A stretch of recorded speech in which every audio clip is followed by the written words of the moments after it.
तो आज की वीडियो में हम लोग देखने वाले हैं क्लास 10 मैथ का चैप्टर 12 जो कि है एरियाज रिलेटेड टू सर्कल्स।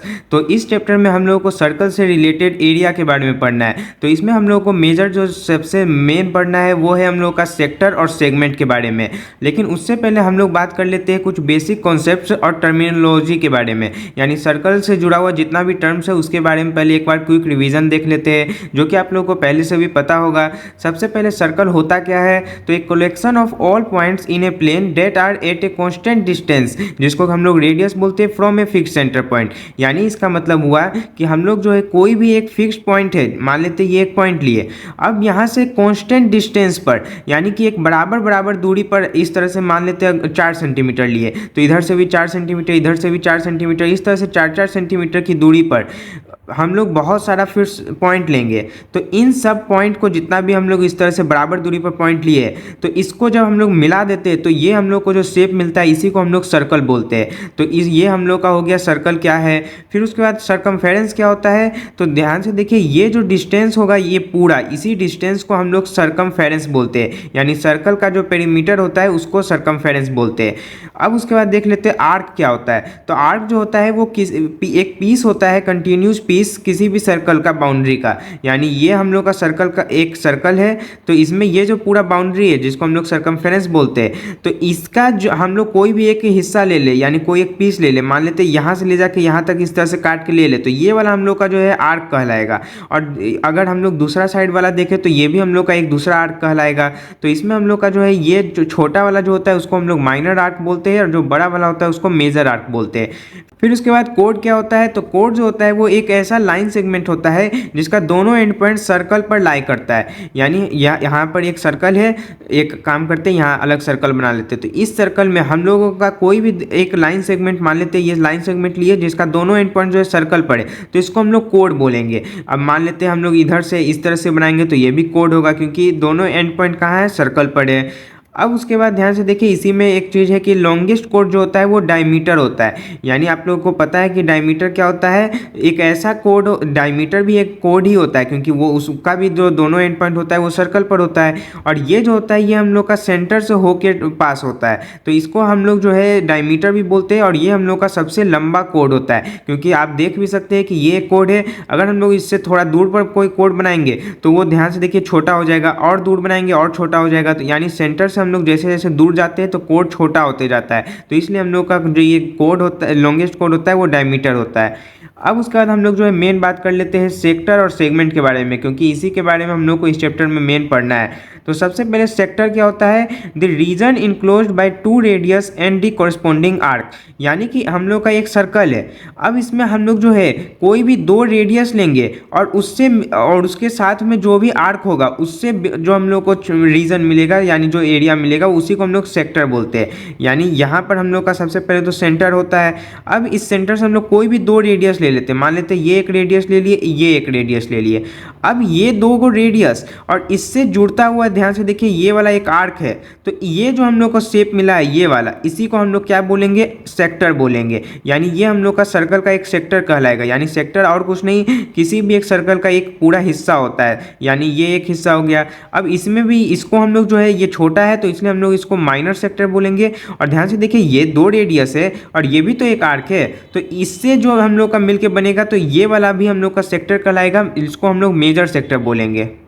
फिर उसके बाद देखते हैं सेगमेंट क्या होता है। तो रीजन इनक्लोज्ड बाय ए कोड एंड द कोरस्पॉन्डिंग आर्क, यानी इसमें हम लोग 2 रेडियस और कोरस्पॉन्डिंग आर्क लिए थे, इसमें हम लोग एक कोड और एक कोरस्पॉन्डिंग आर्क को लेते हैं। यानी ये एक मान लेते कोड लिए और इसका दोनों एंड पॉइंट से जुड़ता हुआ ये एक आर्क है, तो ये वाला जो हम लोग का पूरा रहेगा तो इसको हम लोग क्या बोलेंगे, सेगमेंट बोलेंगे। अब इसमें भी हम लोग का दोनों आ जाएगा, माइनर और मेजर। यानी मान लेते हैं ये हम लोग एक कोड लिए, तो यहाँ पर ये वाला छोटा दिख रहा है, तो ये हम लोगों का क्या होगा, सेगमेंट होगा। और जो हम लोग का दूसरा साइड वाला होगा, यानी ये एक कोड है और यहाँ पर ये एक आर्क है, तो इससे जुड़कर हम लोग का ये जो बन रहा है इसको हम लोग मेजर सेगमेंट बोलेंगे। अब उसके बाद सेमी सर्कल क्या होता है, तो ध्यान से देखिए सेमी सर्कल का सीधा मतलब हो गया कि हम लोग जो है सर्कल एक लिए और इसका जब डायमीटर बना देते हैं, तो डायमीटर जो होता है वो क्या करता है कि सर्कल को 2 बराबर भागों में बांट देता है। यानी इसका जो सर्कमफेरेंस था तो उसको ये 2 हिस्सा में बांट दिया, तो ये हम लोग का एक सेमी सर्कल हो गया और नीचे वाला दूसरा आधा सेमी सर्कल हो गया, तो ये दोनों सेमी सर्कल हो गया। अब एक लास्ट चीज बच गया है जो कि है क्वाड्रेंट। तो क्वाड्रेंट का मतलब होता है कि कोई भी एक सर्कल है उसका वन फोर्थ, यानी ये मान लेते हैं हम लोग एक सर्कल इस तरह से लिए। अब अगर हम लोग इसमें दो डायमीटर बना दे तो ये दो डायमीटर जो होता है वो क्या करता है, सर्कल को चार बराबर हिस्सों में बांट देता है। तो इसका एक हिस्सा को हम लोग जो है क्वाड्रेंट बोल देंगे, ये दूसरा क्वाड्रेंट हो गया, ये तीसरा क्वाड्रेंट हो गया, ये चौथा क्वाड्रेंट हो गया। तो ये उतना ज़्यादा काम भी नहीं आएगा। अब हम लोग जो है एक बार इस फिगर पर सारा चीज़ को नोट डाउन कर लेते हैं। जैसे सबसे पहले सर्कल को हम लोग जो इस तरह से रिप्रेजेंट करते हैं, यानी सी से हो गया सर्कल, और सर्कल लिखने के बाद हम लोग ब्रैकेट में जो है लिख देते हैं। तो इसका जो सबसे पहले सेंटर होता है वो लिखते हैं। तो इसका सेंटर मान लेते हैं ये एक सर्कल था, इसका सेंटर ओ था, तो हम लोग इस तरह से ब्रैकेट में ओ लिखते हैं, फिर कोमा, और उसके बाद फिर स्मॉल आर यानी जो भी इसका रेडियस होता है वो लिखते हैं। तो इस तरह से सर्कल को डिनोट करते हैं। फिर उसके बाद इसका सर्कमफेरेंस अगर हम लोग देखें तो इसका सर्कमफेरेंस मैंने बता दिया ये पूरा डिस्टेंस होगा। तो इसको आप लोग इस तरह से लिखिएगा नहीं, ये बस समझने के लिए है कि ये पूरा जो डिस्टेंस होगा इसको हम लोग सर्कमफेरेंस बोलेंगे। फिर उसके बाद आर्क क्या होता है, तो ध्यान से देखिए इसमें बहुत सारा आर्क हम लोग देख सकते हैं। जैसे CED अगर हम लोग लेते ये एक आर्क हो गया। तो आर्क को हम लोग जो इस तरह से लिखते हैं PRQ, और उसके ऊपर इस तरह से सिंबल दे देते हैं। तो जैसे PRQ वाला आर्क हम लोग को दिख रहा है, ये रहा। तो या फिर डायरेक्ट भी कोई कोई आर्क PRQ करके भी लिख सकते हैं। फिर उसी तरह से CED अगर देखें तो ये भी हम लोग का एक आर्क होगा। फिर उसके बाद अगर CRD देखें तो ये भी हम लोग का बड़ा वाला आर्क होगा, मेजर आर्क। उसके बाद अब कोड देख लेते हैं। तो ध्यान से देखिए इसमें एक CD मान लेते हैं कोड होगा, क्योंकि इसका दोनों एंड पॉइंट सर्कल पर है। फिर उसी तरह से AOB, या फिर इसको हम लोग सिंपल AB भी बोल सकते हैं। तो ये भी हम लोग, हाँ आ रहे, तो इसको हम लोग सिंपल AOB जो है इसको कोड भी बोल सकते हैं, डायरेक्ट मतलब AB कोड भी बोल सकते हैं, और या फिर AOB कोड भी बोल सकते हैं। और ध्यान से अगर देखें तो यही हम लोग का डायमीटर भी है, क्योंकि ये जो सेंटर O था उससे पास हो रहा है। अब उसके बाद फिर सेक्टर का बात कर लेते हैं। तो इसमें अगर हम लोग देखें तो एक सेक्टर हम लोग को दिख रहा है POQR। तो ध्यान से देखिए, या फिर OQRP बोले, बस ऑर्डर में लिखना होता है OQRP। तो ये हम लोग का एक सेक्टर कहलाएगा। फिर उसी तरह से अगर देखें तो OB, और यहाँ पर अगर कोई पॉइंट ले लेते, मान लेते हैं X, तो OBXQ, तो ये भी हम लोग का एक सेक्टर कहलाता है। तो ये सब सेक्टर होता है। फिर सेमी सर्कल अगर देखें तो यहाँ पर ध्यान से देखिए डायमीटर जो होता है वो सेमी सर्कल में बांट देता है सर्कल को, यानी यहाँ पर ARB और यहाँ पर AEB, ये हम लोग का दो सेमी सर्कल होगा। फिर क्वाड्रेंट अगर देखें तो क्वाड्रेंट हम लोग का ORQB अगर देखें तो कहाँ है, ORQB, ध्यान से देखिए ये हम लोग का एक सेमी सर्कल होगा, क्योंकि ये भी हम लोग का एक डायमीटर है। तो दो डायमीटर, और हाँ सॉरी, डायमीटर जरूरी नहीं कि हमेशा चार हिस्सा बराबर हिस्सा में बांट दे। डायमीटर जब 90 डिग्री पे होगा तो ही वो जो है चार क्वाड्रेंट इस तरह से बनाएगा। अब उसके बाद यहाँ पर एक सेगमेंट छूट गया है। तो ध्यान से देखिए सेगमेंट हम लोग का ये एक देख सकते हैं सेगमेंट हो गया, यानी एक कोड है और उसके साथ जो भी आर्क था उससे मिलकर ये हम लोग का सेगमेंट बन गया। अब हम लोग सर्कल का कुछ बेसिक फॉर्मूला को देख लेते हैं। सबसे पहले सर्कमफेरेंस ऑफ ए सर्कल का आप लोगों को पता है फॉर्मूला क्या होता है, 2πr, या फिर इसको हम लोग πd भी बोल सकते हैं। यानी 2πr जो है, इसको यहाँ पर 2r दिख रहा है, और 2r यानी रेडियस का जो दुगना होता है वही हम लोग का डायमीटर होता है। तो इसको या तो πd या फिर 2πr बोलते हैं। फिर जो एरिया होता है सर्कल का उसका फॉर्मूला होता है πr²। और उसके बाद जो सेमी सर्कल होता है, तो सेमी सर्कल का मतलब भी होता है सर्कल का आधा, तो इसलिए हम लोग πr² का भी आधा कर देंगे। फिर उसके बाद क्वाड्रेंट का मतलब क्या होता है कि एक चौथाई यानी 1/4, तो इसलिए हम लोग 1/4 कर देंगे। तो ये हम लोग का कुछ बेसिक फॉर्मूला हो गया। अब हम लोग फाइनली देखने वाले हैं सेक्टर और सेगमेंट के बारे में, जो कि इस चैप्टर में सबसे ज़्यादा इंपॉर्टेंट है। तो ध्यान से देखिए, सबसे पहले हम लोग बात कर लेते हैं सेक्टर और आर्क के बारे में। तो यहाँ पर हम लोग जो है एक सर्कल बना लेते हैं ताकि आप लोगों को समझने में आसानी हो। तो ये हम लोग का एक सर्कल है। अब सेक्टर आप लोगों को पता है कि क्या होता है, तो सेंटर है, वहाँ से हम लोग दो रेडियस बनाए और एक हम लोग का इस तरह से आर्क है। तो ये सब मिला के हम लोग का एक सेक्टर बनाता है। अब ध्यान से देखिए, सबसे पहले अगर हम लोग देखें तो लेंथ ऑफ एन आर्क क्या होता है, तो आप लोग को पता है कि ये जो टोटल हम लोग का सर्कमफेरेंस होता है वो 2πr होता है। अब इसमें अगर हम लोग को कोई इसका एक हिस्सा लेना है, तो ध्यान से देखिए यहाँ पर आप लोग को एक और चीज़ पता है कि ये हम लोग का जो सेंटर है, तो यहाँ से ये टोटल हम लोग का 360 डिग्री होता है। तो अगर हम लोग को सिर्फ यहाँ पर यानी कि हम लोग इस तरह से समझ सकते हैं कि 360 डिग्री जो है उसका टोटल लेंथ हम लोग का है 2πr। तो अगर हम लोग 1 डिग्री का निकाले तो 1 डिग्री का क्या हो जाएगा, तो यूनिटरी मेथड से आप लोगों को पता है कि ये हो जाएगा हम लोग का 2πr/360। अब अगर हम लोग को जो है मान लेते हैं कोई अलग ही डिग्री दे दे, यानी मान लेते हैं 60 डिग्री का दे दे, तो 60 डिग्री यानी कि अब हम लोग को 60 डिग्री निकालना होता है, तो हम लोग क्या करते हैं यूनिटरी मेथड से कि 60 को इससे गुना कर देंगे यानी इंटू 60 कर देंगे। यानी ये जो 60 है ये हम लोग का कोई भी एंगल हो सकता है जिसको हम लोग थीटा बोल दिए। तो इस तरह से अगर हम लोग को किसी भी आर्क का लेंथ निकालना होता है तो उसका फॉर्मूला हम लोग का हो जाता है theta by 360 into 2 pi R. तो यहाँ पर हम लोग का जो थीटा होता है वो सेंट्रल एंगल होता है डिग्री में, यानी जैसे ये एंगल है, ये हम लोग का आर्क है, इसका हम लोग को लेंथ निकालना था, तो इसका जो दोनों एंड पॉइंट थे उसको हम लोग जब सेंटर से ज्वाइन करते हैं तो ये वाला जो एंगल बनता है इसी को हम लोग सेंट्रल एंगल बोलते हैं। तो यही हम लोग का थीटा होता है, यानी ये हम लोग का एक सर्कल हो गया, यहाँ पर हम लोग का सेक्टर बन गया, तो ये वाला एंगल जो होगा तो इसको ही हम लोग इस थीटा के जगह पर रखेंगे। अब उसके बाद बात कर लेते हैं एरिया ऑफ ए सेक्टर का। तो ध्यान से देखिए, इसको भी हम लोग इसी तरह से समझ सकते हैं कि ये हम लोग का पूरा एक सर्कल है, तो इसका फॉर्मूला हम लोग का होता है पाई आर स्क्वायर। यानी अगर हम लोग देखें तो ये टोटल हम लोग का 360 डिग्री का सर्कल होता है, तो उसका पाई आर स्क्वायर है, तो 1 डिग्री का हम लोग का क्या हो जाएगा पाई आर स्क्वायर बाई 360। और अगर हम लोग को कोई थीटा डिग्री का निकालना होगा तो बस थीटा से गुना कर देंगे। तो ये हम लोग का हो गया सेक्टर का फॉर्मूला। अब ध्यान से देखिए, ये एक शॉर्टकट तरीका है कि सेक्टर का एक और फॉर्मूला भी होता है। अगर आप लोगों को जो है एल और आर, जहाँ पर एल जो होता है वो आर्क लेंथ होता है, तो अगर एल आप लोगों को पता है तो आप लोग ये वाला फॉर्मूला भी इस्तेमाल कर सकते हैं। ये ज़्यादा ऐसे इस्तेमाल नहीं होगा, मेन आप लोगों का यही फॉर्मूला, तो इसको भी आप लोग याद कर सकते हैं। 1/2 इंटू एल इंटू आर होता है, यानी ये एल हम लोग का आर्क लेंथ हो गया, यानी अगर हम लोग का ये जो आर्क होता है इसका भी लेंथ अगर दिया और है तो आप लोग डायरेक्ट इस फॉर्मूला का इस्तेमाल करके जल्दी आंसर निकाल सकते हैं। अब ध्यान से देखिए, ये हम लोग का बात हो गया माइनर वाला सेक्टर का। तो माइनर सेक्टर का एरिया का फॉर्मूला ये हो गया। अब अगर हम लोग को मेजर सेक्टर का निकालना होगा एरिया, यानी ये दो को रेडियस और इसके उल्टा साइड जो हम लोग का ये वाला सेक्टर बन रहा है, इसका अगर हम लोग को निकालना होगा एरिया, तो उसका फॉर्मूला क्या है। तो ध्यान से देखिए, इसका कोई अलग से फॉर्मूला नहीं है, इसको आप लोग इस तरह से समझ सकते हैं कि हम लोग टोटल का इस तरह से एरिया निकाल लेंगे जो कि हम लोग का होता है पाई आर स्क्वायर, और उसमें हम लोग घटा देंगे जो भी हम लोग का ये माइनर वाला का एरिया निकला था, तो हम लोग को ये मेजर वाला का मिल जाएगा।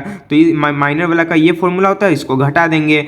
अब इसी को लेकिन एक और भी फॉर्मूला होता है मेजर सेक्टर एरिया का, जो कि होता है 360 माइनस थीटा बाय 360 इंटू और उसके बाद 2 पाई आर स्क्वायर। तो ये भी एक फॉर्मूला होता है, यानी इसमें हम लोग कर कुछ नहीं रहे, हम लोग जो है थीटा लेते हैं तो ये वाला एरिया निकलता है, और अगर हम लोग 360 में ये वाला थीटा घटा देंगे तो हम लोग को, यानी दूसरे अगर हम लोग देखें तो ये हम लोग का एक सेक्टर है, ये वाला कौन मान लेते हैं थीटा है, तो हम लोग को मेजर वाला सेक्टर निकालना है। तो ये वाला जो एंगल होगा इसको हम लोग कैसे निकालेंगे, 360 में थीटा को घटा के, तो बस हम लोग वही यहाँ पर एंगल अब यानी चेंज कर दिए हैं, तो अब जो एरिया निकलेगा इस फॉर्मूला से तो हम लोग को ये मेजर वाला सेक्टर का निकल जाएगा।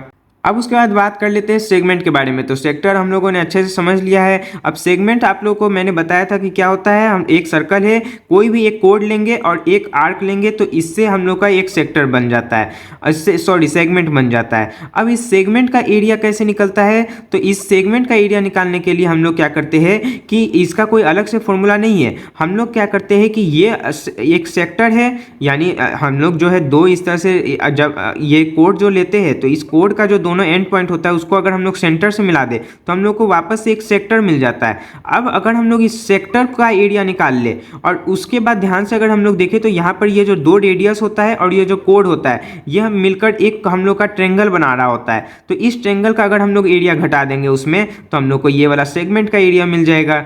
यानी यहाँ पर हम लोग को जो है मान लेते ये एरिया निकालना है तो हम लोग सेंटर लेंगे, उस सेंटर से इसको ऐसे ज्वाइन कर लेंगे तो हम लोग को एक यहाँ पर ट्रेंगल दिख रहा है और एक हम लोग को यहाँ पर सेक्टर भी बनता हुआ दिख रहा है। तो इस सेक्टर का आप लोग को फॉर्मूला पता ही है, तो उस सेक्टर का एरिया निकाल लेंगे और उसमें इस ट्रेंगल का एरिया को घटा देंगे तो हम लोग को मिल जाएगा ये जो सेगमेंट है इसका फॉर्मूला। तो इस तरह से हम लोग को जो है ये सेगमेंट का एरिया मिल जाएगा और ये हम लोग का माइनर सेगमेंट है। अगर हम लोग को मेजर सेगमेंट का निकालना होगा तो हम लोग कुछ नहीं करेंगे, पाई आर स्क्वायर जो है उससे हम लोग टोटल एरिया निकाल लेंगे सर्कल का और उसमें ये वाला घटा देंगे तो हम लोग को ये भी मिल जाएगा। तो ये आप लोग समझ गए माइनर सेगमेंट का कैसे निकालेंगे और मेजर सेगमेंट का कैसे निकालेंगे। ऐसे उसका एक फॉर्मूला भी होता है, लेकिन ये फॉर्मूला आप लोगों को अभी नहीं समझना है और आपके सिलेबस में नहीं है तो आप लोग इसे छोड़ सकते हैं। अब हम लोग जो है कुछ हाई लेवल और एक्स्ट्रा टॉपिक्स के बारे में बात करने वाले हैं जो कि है इसी चैप्टर से जुड़ा हुआ, लेकिन ये थोड़ा मतलब कोई फॉर्मूला ये सब इसमें नहीं है, बस आप लोग को समझने का दे रहे इसमें। जैसे सबसे पहले आता है कॉन्सेंट्रिक सर्कल्स के बारे में। तो कॉन्सेंट्रिक सर्कल क्या होता है? टू और मोर सर्कल्स जिसका एक ही सेंटर हो, यानी एक ही सेंटर से ले जाकर हम लोग एक सर्कल बनाए फिर दूसरा सर्कल बना दिए, तो ये दोनों सर्कल हम लोगों का कॉन्सेंट्रिक सर्कल कहलाता है। अब अगर हम लोग एक और भी सर्कल बना देंगे तो ये भी तीनों सर्कल अब कॉन्सेंट्रिक सर्कल होगा, यानी बस तीनों का ही हम लोग का जो सेंटर है वो सेम होना चाहिए, तो वो कॉन्सेंट्रिक सर्कल कहलाता है।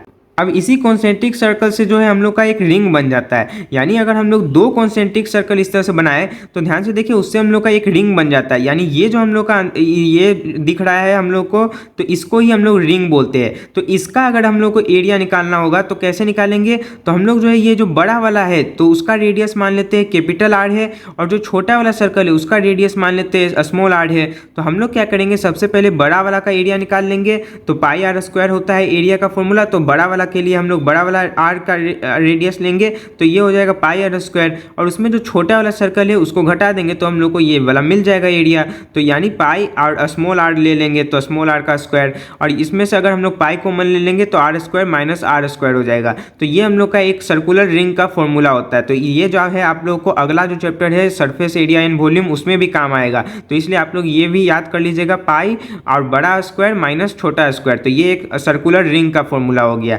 अब उसके बाद हम लोग रोटेटिंग व्हील्स के बारे में बात कर लेते हैं, तो इस पर बहुत सारा क्वेश्चन बेस्ड होता है। तो सबसे पहले अगर हम लोग समझते हैं कि रोटेटिंग व्हील्स का क्या मतलब हुआ, कि कोई भी जब गाड़ी चलता है तो ध्यान से देखिए उसका चक्का जो होता है वो एक सर्कल के ही रूप में होता है। अब वो जो है ऐसे जब चलता है तो वो कितना डिस्टेंस कवर करता है एक बार में, तो वो एक बार में मतलब मान लेते हैं यहाँ से अभी एक पॉइंट हम लोग ले लेते हैं इस चक्का पर, ये वाला पॉइंट। तो अब जैसे जैसे ये गाड़ी चलेगा तो अब ये जो है चक्का घूमेगा घूमेगा घूमेगा, तो ये यानी पॉइंट इस तरह से जाएगा जाएगा और वापस यहाँ आएगा, यानी एक जब पूरा चक्कर लगाएगा वो चक्का तो टोटल जो डिस्टेंस वो कवर करेगा वो कितना करेगा, तो जो इसका सरकमफेरेंस है उतना ही करेगा। यानी जो डिस्टेंस होता है जो व्हील जो है मूव करता है एक सिंगल रेवोल्यूशन में, वो उसके सरकमफेरेंस यानी 2 पाई आर के बराबर होता है। अब यहाँ से हम लोग जो है नंबर ऑफ रेवोल्यूशंस का फॉर्मूला निकाल सकते हैं, सबसे ज़्यादा क्वेश्चन इस पर आएगा। तो इसमें हम लोग क्या करेंगे, यानी मान लेते हैं बोल देगा कि गाड़ी जो है वो इतना किलोमीटर कवर किया है, तो यानी डिस्टेंस दे देगा, और बोल देगा कि सरकमफेरेंस क्या है चक्का का वो दे देगा, या फिर हो सकता है रेडियस दे देगा, और आप लोग सरकमफेरेंस खुद से निकाल ही सकते हैं। तो इस तरह से जब हम लोग टोटल डिस्टेंस को सरकमफेरेंस से डिवाइड कर देंगे तो हम लोग को नंबर ऑफ रेवोल्यूशंस मिल जाएगा, यानी कितना बार वो चक्कर लगाया है चक्का ये पता चल जाएगा। अब उसके बाद जो है घड़ी पर भी बहुत सारा क्वेश्चन आता है, तो इस पर भी हम लोग एक बार देख लेते हैं। तो सबसे पहले आप लोग समझिए कि minute hand of a clock, यानी कोई भी एक घड़ी है तो उसमें हम लोग का जो है 3 कांटा होता है, एक सेकेंड का होता है, एक मिनट का, एक आवर का, लेकिन सेकेंड का कोई क्वेश्चन नहीं आता है तो आप लोग उसे भूल जाइए। अभी सिर्फ मिनट और आवर का ध्यान से देखिए। तो मिनट वाला जो हैंड होता है वो हम लोग का बड़ा हैंड होता है, ये आप लोग याद कर सकते हैं, और जो आवर का हैंड होता है उसको वो छोटा होता है। अब जो मिनट हैंड होता है वो अगर वो जो है 1 मिनट में 6 डिग्री जो है स्वीप करता है, यानी अगर यहाँ पर हम लोग देखें तो ये जो हम लोग का टोटल 60 डिग्री होता है एक सर्कल में, आप लोग को पता है, और यहाँ पर टोटल हम लोग का मिनट कितना होता है 60 मिनट होता है। तो यानी अगर हम लोग 360/60 कर देंगे तो यानी हम लोग को 1 मिनट में मिल जाएगा जो कि होता है 6 डिग्री, यानी 1 मिनट में जो हम लोग का ये मिनट वाला हैंड होता है वो 6 डिग्री आगे बढ़ता है। तो कभी कभी जो इस तरह क्वेश्चन दे देगा, यानी एक सर्कल बना देगा और बोल देगा कि जो है 12 पे मान लेते कांटा था मिनट वाला, और उसके बाद फिर वो 12 से मान लेते हैं चल गया 3 पर, तो ध्यान से, या मान लेते 4 पर चल गया, तो 4 पर जब गया तो ध्यान से देखिए टोटल कितना यहाँ पे डिग्री बना होगा।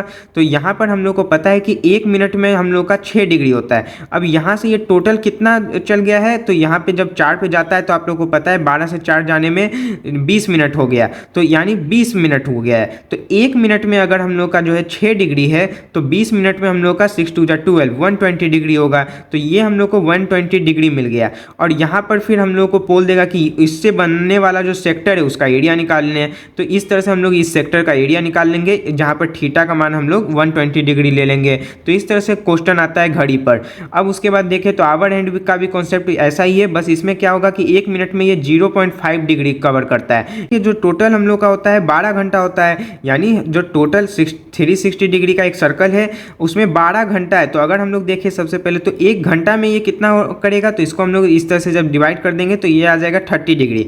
यानी 1 आवर में हम लोग का जो है जो आवर एंड होता है वो 1 आवर में, ध्यान से देखिए अच्छा से सुनिएगा, 1 आवर में 30 डिग्री कवर करता है। यानी 30 डिग्री फिर 30 डिग्री फिर 30 डिग्री इस तरह से। तो 1 मिनट में अगर हम लोगों को निकालना होगा तो अब इस 30 को भी हम लोग और डिवाइड कर देंगे। यानी एक यहाँ पर 1 आवर में निकाले हैं, अब इस 1 आवर को भी हम लोग जब मिनट में चेंज कर देंगे तो उसको 60 से डिवाइड कर देंगे। तो ये हम लोग का यानी काट के कितना आ जाएगा 0.5। तो इसलिए 1 मिनट में 0.5 जो है एंगल स्वीप करता है आवर एंड हम लोग का। तो ये दो कॉन्सेप्ट घड़ी पर है। तो इसी के साथ ये चैप्टर हम लोग का जो है यहीं पर कंप्लीट हो गया है। ये चैप्टर बहुत ज़्यादा छोटा है क्योंकि इसमें आप लोगों को बस मेन जो पढ़ना था सेक्टर और सेगमेंट के बारे में था, जो कि आप लोग फॉर्मूला याद कर लीजिएगा। और उस फॉर्मूला से वो फॉर्मूला कैसे आया है वो भी मैंने आप लोग को बता दिया है, क्योंकि फॉर्मूला के पीछे का अगर कारण पता हो तो आप लोग को याद रखने में आसानी होगा।